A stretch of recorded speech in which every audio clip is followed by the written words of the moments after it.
बुलेटिनची सुरुवात एका महत्त्वाच्या बातमीने करतोय। मनसेचे चेंबूर विभाग अध्यक्ष माऊली थोरवे यांनी आकर्षक असा देखावा साकारलेला आहे। राज्यात महिलांवरील वाढत्या अत्याचाराच्या घटनांवर भाष्य करत या घटना रोखण्यासाठी राज ठाकरेच मुख्यमंत्री हवेत असा देखावा त्यांनी साकारलेला आहे। गणपती बाप्पा अशा अत्याचारी राक्षसाचा वध करताना साकारण्यात आलाय।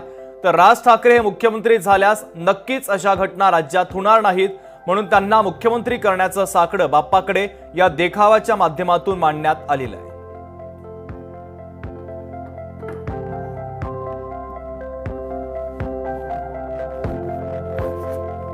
या वर्षीच्या देखाव्यामध्ये आम्ही महिला अत्याचार हा देखावा बनवला असून सरकारचा आणि प्रशासनाचं लक्ष वेधण्याचा प्रयत्न केला पाहिजे।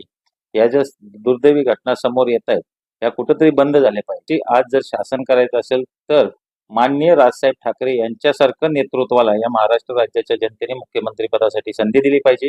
आणि गणपती बाप्पा चरणी ही प्रार्थना आम्ही केलेली आहे की या वर्षी विधानसभेच्या निवडणुकीमध्ये महाराष्ट्र नवनिर्माण सेनेला चांगलं यश मिळावं आणि माननीय राजसाहेब ठाकरे यांच्यासारखा मुख्यमंत्री या महाराष्ट्राला लाभावा